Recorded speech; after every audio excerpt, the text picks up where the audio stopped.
Olá, tudo bem? O meu nome é Alexandre Souza e eu sou professor de Ecologia na Universidade Federal do Rio Grande do Norte, em Natal. E hoje eu estou aqui para falar para você uma coisa assim, muito importante para nós como brasileiros, que é basicamente responder a pergunta: por que os índios do Brasil nunca desenvolveram uma civilização? Né? O Brasil é casa de mais de 800 mil índios que estão distribuídos em mais de 300 etnias e falam mais de 270 línguas diferentes.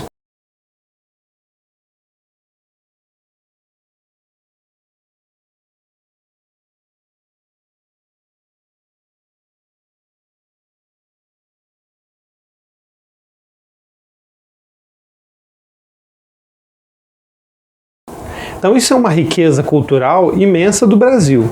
Os índios são tão brasileiros quanto qualquer outro brasileiro, e a presença deles só enriquece a nossa cultura. Os índios brasileiros, eles não têm escrita própria, nunca desenvolveram uma escrita, e eles tinham, antes de entrar em contato com os brancos, uma cultura de maior dependência da natureza de maneira direta.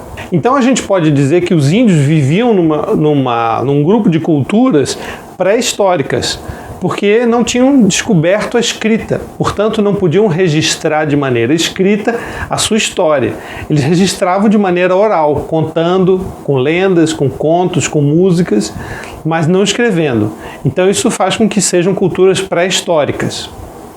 É importante lembrar uma coisa aqui: a ciência descobriu que a genética de todos os seres humanos é muito parecida, mais de 99,5% igual. As diferenças genéticas que existem entre um povo e outro povo não refletem diferenças do cérebro nem diferenças de inteligência. Existem diferenças entre pessoas no mesmo povo. Então não existe diferença genética em geral entre povos, no que se refere à inteligência, ao cérebro, tá? Existem diferenças muito superficiais, como cor da pele, formato da pele ao redor do olho, coisas muito superficiais. Se você quiser saber mais detalhes sobre esse assunto fascinante da genética entre as pessoas, veja um vídeo que eu gravei chamado "O que une todas as pessoas". Então, se os índios são tão inteligentes e são tão capazes quanto todas as outras pessoas, por que eles continuaram vivendo na pré-história e não desenvolveram uma civilização? A gente chama de civilização quando uma sociedade qualquer, ela cresce e se torna mais complexa, por exemplo, com classes de pessoas dedicadas a tarefas diferentes, e não todas as pessoas fazendo as mesmas tarefas. Então, se você tem uma sociedade em que todas as pessoas dividem a tarefa de construir casas, de caçar, de colher frutos, então de processar o alimento, então é uma sociedade que não é civilizada. Civilizada é uma sociedade que já é dividida em funções especializadas. Tem um que só é agricultor, tem um que é só soldado, tem um que é só administrador, tem um que é só sapateiro, tem um que é só fabricante de chapéu. Então essas especializações são características da civilização. Além disso, também são características das civilizações a escrita, que facilita muito o registro, a memória, a organização, um certo afastamento da vida na natureza. Então começa a haver uma diferença entre a vida na civilização e a vida na natureza, e a formação de cidades, a vida em cidades, mesmo que não sejam grandes, em cidades. Vilas que se tornam muito grandes se tornam pequenas cidades. Viver na pré-história não significa ser inferior, não significa ser mais mal nutrido, não significa ser menos sábio, nem significa ser menos feliz. Viver na pré-história simplesmente significa viver em uma sociedade mais simples. Os índios não desenvolveram uma civilização pelas seguintes razões. Primeiro, porque as populações indígenas nunca atingiram tamanhos muito grandes, nunca formaram adensamentos populacionais com muitos milhares de pessoas ao mesmo tempo em pequenas áreas. O tamanho da população, o número de pessoas vivendo juntas, é fundamental para impulsionar uma civilização. Porque quando tem uma quantidade muito grande de pessoas vivendo juntas, não é mais possível continuar vivendo daquela forma que se vivia antes, coletando todos os alimentos direto da natureza, todo mundo fazendo as mesmas tarefas. Surge a necessidade de uma organização social diferente, surge a necessidade de tarefas especializadas. Então, os índios nunca atingiram um número de pessoas autossuficiente para disparar o processo de formar uma civilização. Criar uma civilização não acontece porque um povo é mais inteligente ou é mais desenvolvido ou é melhor do que os outros. Acontece porque o número de pessoas naquele lugar atingiu um certo tamanho crítico. A segunda razão é o fato de não ter havido na América do Sul muitos animais e plantas domesticáveis. A domesticação de animais e plantas não é a mesma coisa que você simplesmente usar uma planta ou usar um animal. Os índios usaram milhares de plantas e animais para se alimentar, para obter produtos, para produzir alguns itens, né, para construir as casas deles, para fazer várias coisas. E adquiriram um conhecimento fascinante da fauna e da flora nativas. Mas domesticar é você criar em cativeiro, em grandes números, um animal ou uma planta, cultivar em grandes quantidades uma planta e você modificar algumas características desse animal ou dessa planta para aumentar essa produção. Isso acontece através da seleção que os produtores, os cultivadores fazem daquele animal, daquela planta, geração após geração, escolhendo as características que eles preferem. E passar a depender daquele animal ou daquela planta na sua vida diária. Depender tanto para se alimentar, quanto depender para usar os produtos dele para outras funções, como o couro, como fibras para fazer cordas e como os animais domesticados que foram usados tanto para puxar arados, puxar peso, né, puxar carroças e puxar o esterco deles para adubar a própria agricultura. A maioria das plantas e animais que existem na natureza, na biodiversidade do planeta Terra e da América do Sul e do Brasil também, não são domesticáveis facilmente. Por várias razões. No caso das plantas, porque muitas plantas são venenosas para se defender dos animais herbívoros. Muitas plantas crescem devagar, não crescem rápido o suficiente para serem cultivadas, não produzem alimentos nutritivos, nutrientes que o ser humano possa se beneficiar, ou não produzem em quantidade grande, produzem sementes muito pequenas, ou produzem armazenamento de amido muito em baixa quantidade, ou então também muitas plantas não se prestam ao cultivo. Quando elas são cultivadas, elas não crescem, não reproduzem, não vão adiante como vão no ambiente natural delas. Porque a maioria dos animais e plantas é especializado para o seu ambiente natural, não para ser domesticado. É uma exceção na natureza a facilidade de domesticação. No caso de animais também, ocorre o fato de que muitos animais são ariscos, são agressivos, né? Imagina o urso, a domesticação do urso nunca foi viável, só de maneira circense e temporária. Ele não desenvolve aquele vínculo com o tratador, não aceita a orientação do tratador.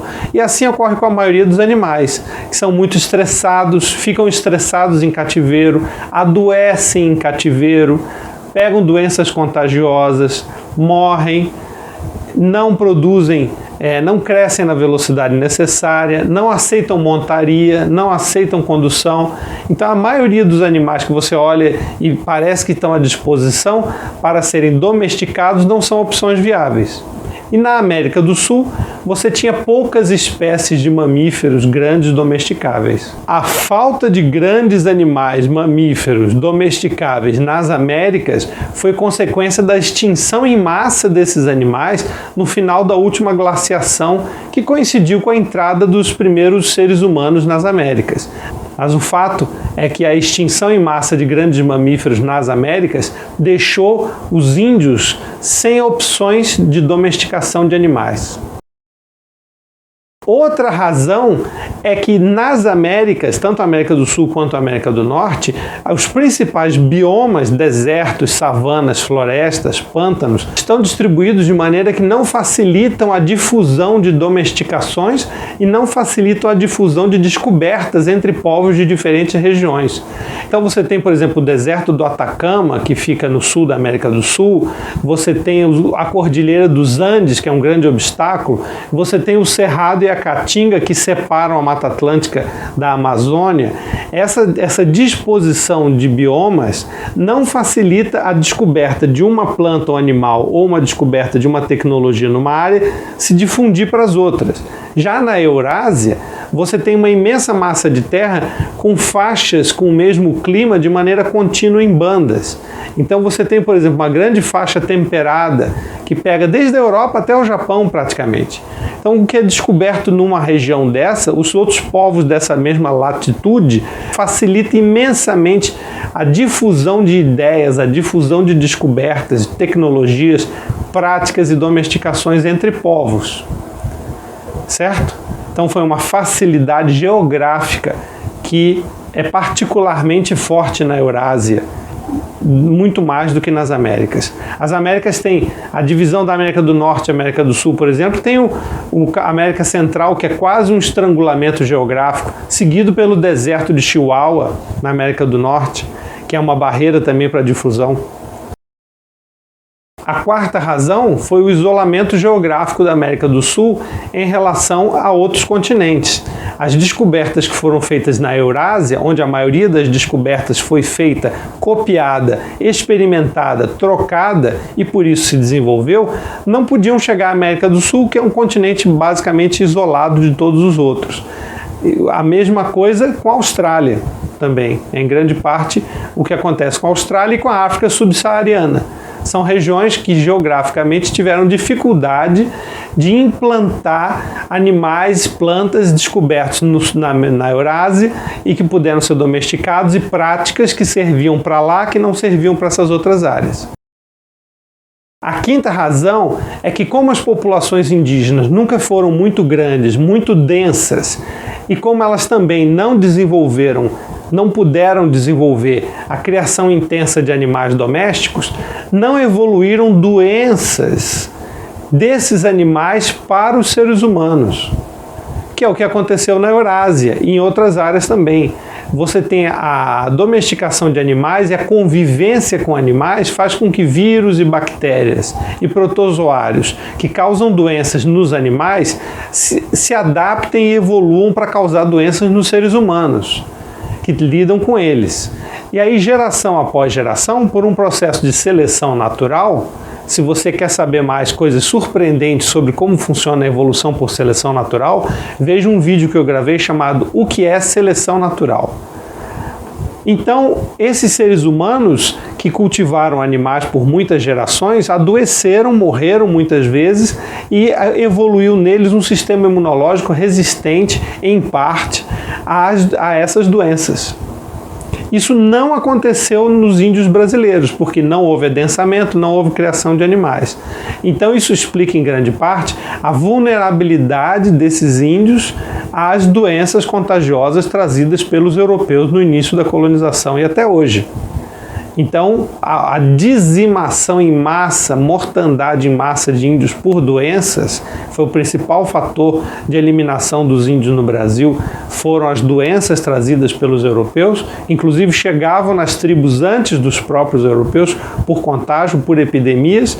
Aconteceu essa vulnerabilidade excessiva, aconteceu por causa da ausência de contato com animais domésticos por longo período de tempo, muitas gerações. Isso tudo mostra que brasileiros, índios e brasileiros não índios não são superiores ou inferiores, apenas viveram trajetórias muito diferentes ao longo das suas histórias. Essas trajetórias foram alheias às suas vontades, inclusive por razões naturais e geográficas.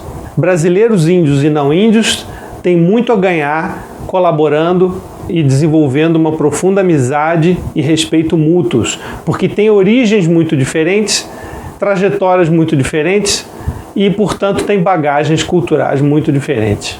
Se você quer saber mais sobre esse tipo de explicação que eu dei agora, eu sugiro que você leia o livro Armas, Germes e Aço, do biogeógrafo e ecólogo americano Jared Diamond. Existe em português, é uma grande leitura que revoluciona o pensamento da história em relação ao surgimento da civilização de uma maneira muito profunda. Um abraço, a gente se vê, até a próxima.